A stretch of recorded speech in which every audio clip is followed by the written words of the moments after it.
All right. Caroline Cox, thank you for joining me today. You have been a summer intern for Nashville Health. Today, you're putting a project together for us and giving us a presentation.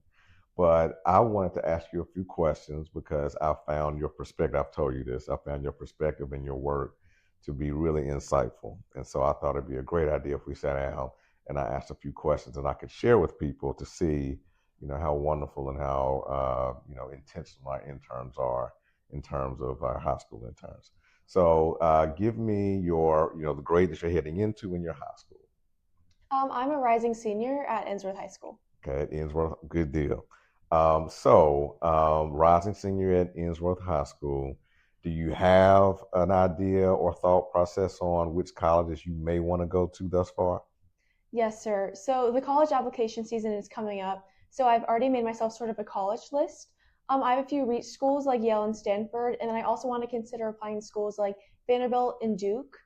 But what I'm really looking for in a school is a medium-sized school that values collaboration over competition, but still has important things to go see and interact with inside of the community, like sports and arts events. Okay. Whatever school you go to, you will be an asset to the school as much as the school will be an asset to you. So this time next year, I'll be eager to know which one of these schools that you're heading to. Okay. So you have time, and this kind of relates to your school discussion. But right now, if you had to say what your preferred career path would be, or the career path you're considering, what would you say they are? Well, I think my preferred career path right now would definitely have to be something in the intersection of science and public policy. I'm really interested in how public policy affects all citizens and all people, and how constituents are being represented in government.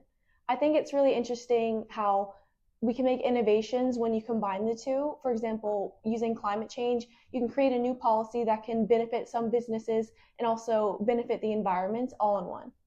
So that kind of relates to why you're spending time at Nashville Health. We have, as you've learned, programs and partnerships with the government and Metro and things we do in the policy space that are about things that affect large swaths of people. And that's a lot of the things that you would like to do going forward. So I think that it's a really good fit, and it speaks to why you've been spending time with us this particular summer. So we, speaking of Nashville Health, have these things that we call Nashville Health maxims. Some of them we've borrowed from somewhere, some of them we've come up on our own, but they are things that are generally true, not always true, but generally true, so that when we're facing a new opportunity or a new obstacle, they kind of ground you and make you think about it in a way that gives you a second to take a pause and say, all right, this is how I should approach this. So I'm calm, I'm cool, I'm collected, and I can think about this in an intentional way. Of those maxims that we've taught you, do you have a few favorites, one or two that's a favorite, and can you share that with Yes, sir. So I chose two that I wanted to address today. One of them I actually did not write a reflection about, but it kind of spoke to me recently and I really liked it. So I wanted to start with don't react, respond. There is a tremendous difference. When I first read this maxim, I thought of like an emotional reaction versus a planned response, but I realized it could also apply to more situations than just that. For example, when we heard that there was going to be new development of condos in the Belmead Plaza. They were going to break down some of like beloved community space. My initial reaction was, wow, what's going to happen about the traffic? I'm a little bit concerned. What about these local businesses? But I decided to take it a step further and actually respond to the situation. So my parents were going to speak at the Nashville Planning Commission meeting, and I decided to join them. And I kind of gave an impromptu 2-minute speech, but I was able to express my opinion and advocate for my community rather than just talking about it internally and thinking, oh, this might not be a good idea. Have they considered this factors? I was able to actually respond and take the step further to actually address the conflict. So that is an amazing response to saying that particular maxim, because what you just said is something happened that either you didn't agree with or maybe gave you some consternation. Like, why is this happening? But instead of just saying, I'm going to talk about it on the side or kind of, in parallel, let me actually sit down, go to the place where I can give a response and formulate. Because I'm going to gather that you worked on what you were going to say before you got there, right?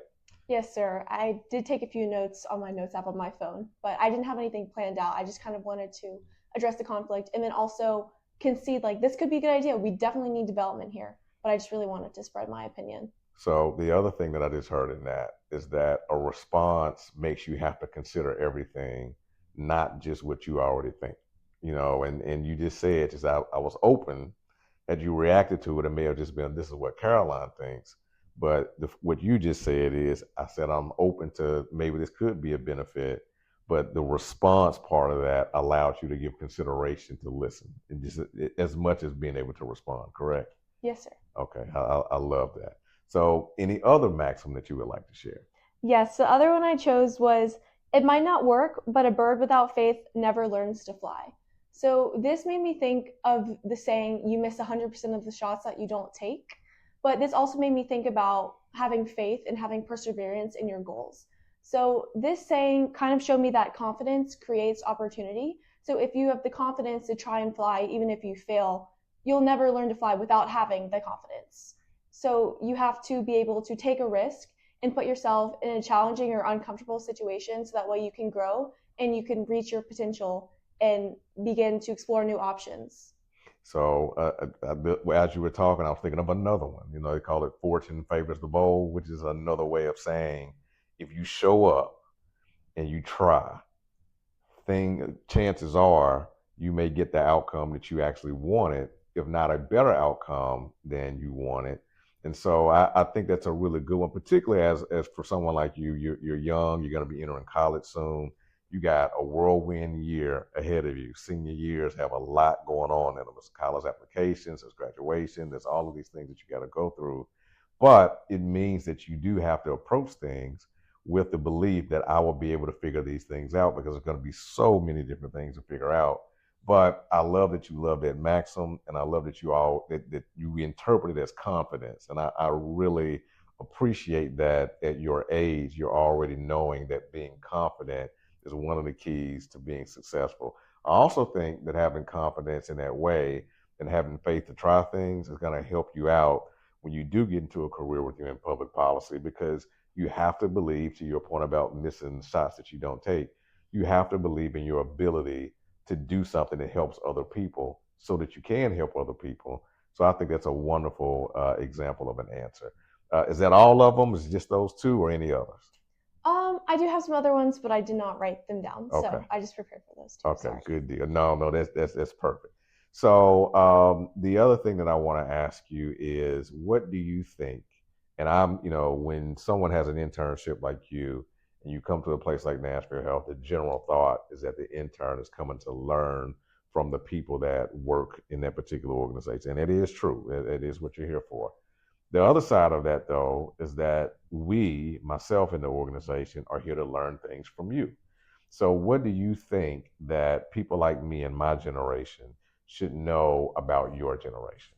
That's a really good question. So, something I've observed about Gen Z or my generation through both social media and everyday interaction with my peers, with people my age, is that people in Gen Z seem a little bit less afraid to challenge authority and kind of advocate for themselves, whether that's applying to working conditions or social justice. I feel like I've seen a lot of people in Gen Z really speaking their mind or reposting things on social media or attending protests and conventions to really help themselves advocate for themselves, their beliefs, and their community. So I think that challenging authority, even though you might not be in a position to do it, you might be challenging your boss or your employer as a young person. Although it might be scary, I think it's something really important to learn that the systems are not set in place. They can change. And if you're able to advocate for that change, then that can happen. Well, see, the way I heard that, which was really like I was listening really intently to everything you were saying, the way I heard that is, if you see something that you think can be improved, you don't want to be shy about saying, I think this should be improved, and engage in it. And I think that that is more so of a problem solving approach than it is more so of a challenging authority approach. But if I didn't know that, maybe I would interpret it as that. But because you told me that now, my mind is that, what I think that Caroline is saying is she and a lot of her peers like to problem solve. You're seeing a world in which there are some things that you would like to be different. and you think there's a different approach to it.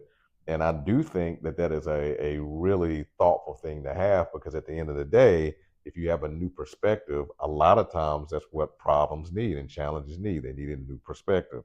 So now, having heard that, it attunes me to, let me hear what Caroline's perspective is. If she says that maybe we can do this a different way, because it may be a new perspective I need to hear. So I think that's a really good thing. Okay, so last question from me, and then I'm gonna do something that I didn't tell you I was gonna do, because I wanted to kind of think on your feet, and you're great at thinking on your feet.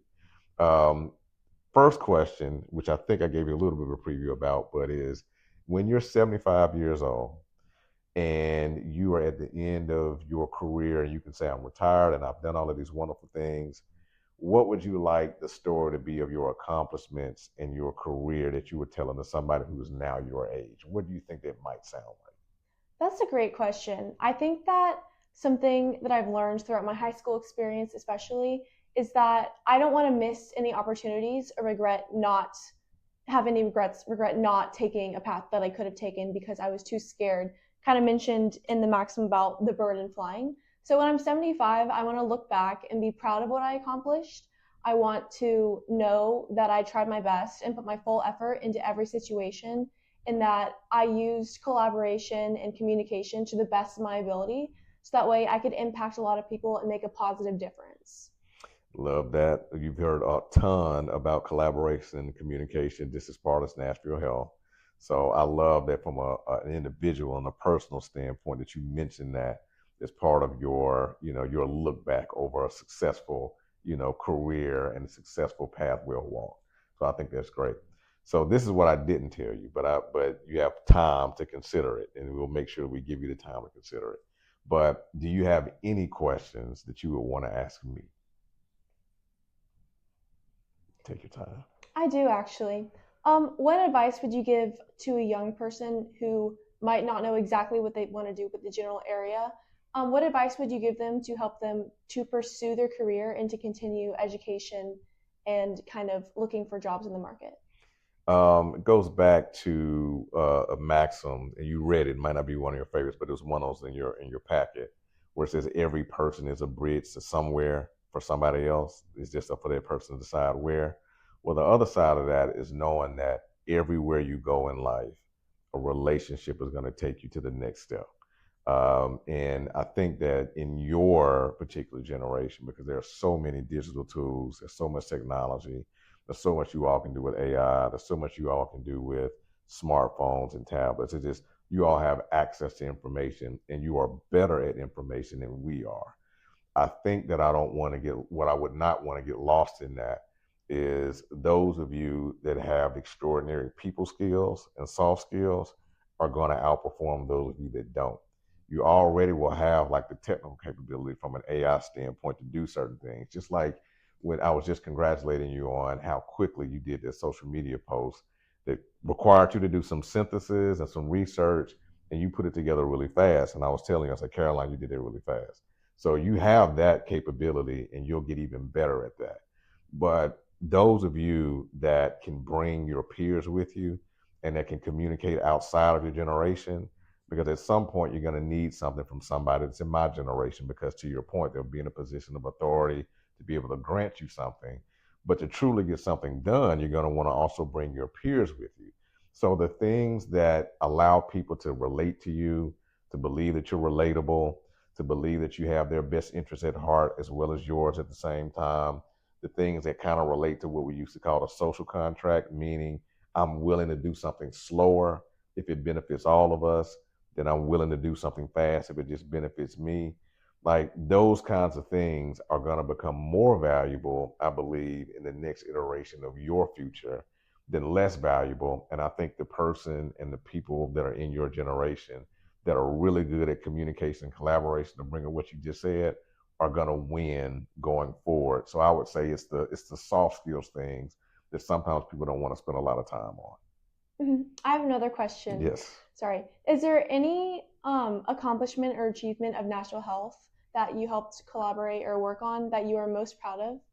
Right now, I would say it's probably the impact that we're having from our Heart of Nashville hypertension initiative, mainly because it was 2 years of work and we didn't know that it was going to come out to actually be impactful when people get healthier.